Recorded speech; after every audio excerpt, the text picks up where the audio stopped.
어린이 여러분 안녕하세요. 오늘은 파브르와 대단한 곤충 친구들에 대한 책을 읽도록 할게요. 글쓴이는 공지이고 출판사는 웅진다책입니다. 여기는 프랑스의 조용한 시골 마을이에요. 집도 별로 없고 지나다니는 사람도 없어요. 있는 거라곤 윙윙 날아다니는 벌들과 잡초뿐이지요.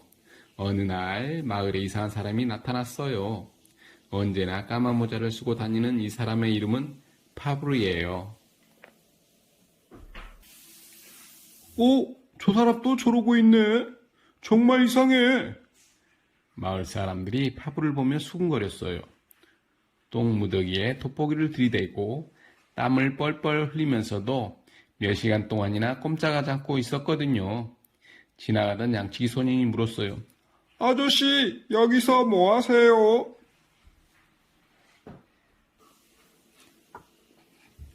책에는 새똥구리가 솥똥 앞에 알을 낳는다고 나와 있는데 아무리 찾아봐도 알이 없구나. 그러더니 파브르는 사랑스러운 눈빛으로 새똥구리에게 물었어요. 새똥구리들아, 도대체 어디에 알을 낳는 거니? 파브르는 새똥술을 쪼개고 또 쪼개며 들여다보았어요. 그러던 어느 날 양치기 소년이 이상한 걸 가지고 왔어요. 새똥구리 집안에 이런 게 하나씩 들어있었어요. 꼭 조롱방같이 생긴 똥구슬이네. 파브르가 반으로 잘라보았더니 볼록하게 튀어나온 부분에 하얀 알이 들어있었어요. 아, 드디어 새똥구리 알을 찾았어. 정말 고맙구나. 그런데 알이 들어있던 것은 소똥이 아니라 양의 똥이었어요. 파브르는 고개를 갸웃거렸어요. 새똥구리는 왜 양의 똥에 알을 낳았을까? 파브르는 직접 새똥구리 애벌레를 키워보고 나서야 그 비밀을 알아냈지요. 아하! 알에서 막 나온 애벌레가 먹기에 소똥은 너무 거칠구나. 그래서 영양 많고 부드러운 양의 똥을 선택한 거야. 파브르는 새똥구리의 지혜에 감탄했어요. 파브르는 언제나 창문을 활짝 열어두었어요. 온갖 곤충이 집안에 드나들도록 한 거예요. 파브르는 곤충을 작은 손님이라고 부르며 무척 아꼈어요. 방에는 애벌레가 자라는 유리병과 곤충이 담긴 그릇이 있고 한쪽에는 작은 책상에 놓여 있었어요. 이 오래된 책상에도 곤충이 구멍을 뚫어 집을 지었지요. 곤충들은 방 안에서 파브르와 함께 살았어요. 어느 날 밤 한쪽에 있던 번데기가 꿈틀거렸어요. 그러더니 산 위의 나방 암컷이 나와 커다란 날개를 펼쳤어요. 아이고, 아름다운 손님이 드디어 태어났구나. 파브르는 예쁜 나방 위에 종 모양 철망을 살포시 덮어주었어요. 그날 저녁 수많은 나방이 철망으로 몰려왔어요. 암컷 나방과 결혼하기 위해 날아온 수컷 나방들이었어요. 어떻게 알고 암컷 나방을 찾아왔을까? 파브르는 무척 궁금했어요. 다음날 파브르는 모래그릇에 있던 암컷 나방을 유리병 속으로 옮겨놓고 기다렸어요. 자, 이제 내가 수컷들을 어떻게 푸는지 보여줄래? 밤이 되자 또다시 수컷 나방들이 몰려왔어요. 그런데 유리병 속에 있는 암컷 나방을 보지 못한 듯 수컷 나방들은 빈 모래 그릇으로만 모여들었어요. 모래 그릇에 암컷 나방의 냄새가 남아있었던 거예요. 파브르는 기쁨에 겨워 소리쳤어요. 그래! 눈으로 보거나 소리를 듣고 찾아오는 게 아니었어. 냄새를 맡고 오는 거야. 파브르는 곤충 중에도 특히 벌을 사랑했어요. 벌에 대해 한 가지라도 더 알고 싶어서 오랫동안 벌집을 바라보고 또 바라보았지요. 그런데 갑자기 경찰이 와서 파브르를 잡아가려고 했어요. 나무집에서 뭐 하는 겁니까?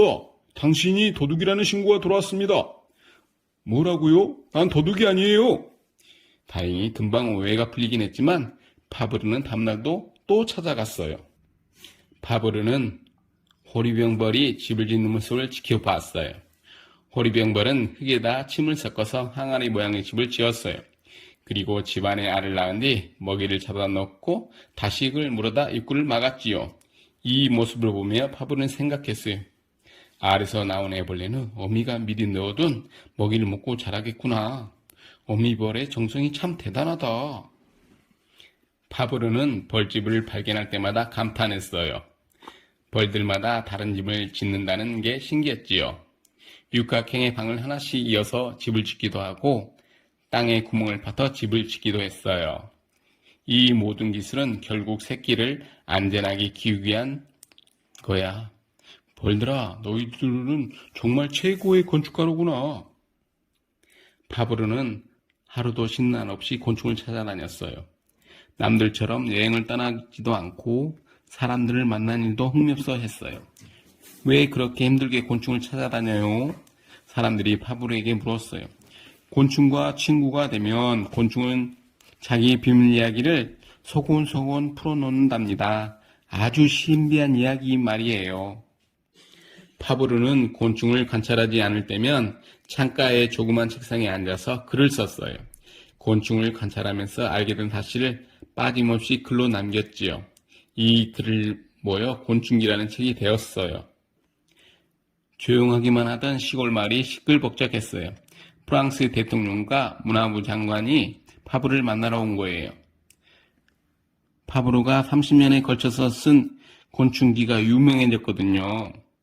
평생을 바쳐서 곤충을 연구한 파브르에게 모두들 박수를 보냈지요. 나는 다시 태어나도 곤충들의 친구가 될 거예요. 파브르는 곤충과 함께 살 수 있어서 무척 행복했어요. 어린이 여러분, 파브르와 대단한 곤충 친구들에 대한 책을 잘 들으셨나요? 오늘 그 책이 재밌었다면 구독과 좋아요, 알림 설정 부탁해요. 여러분 안녕.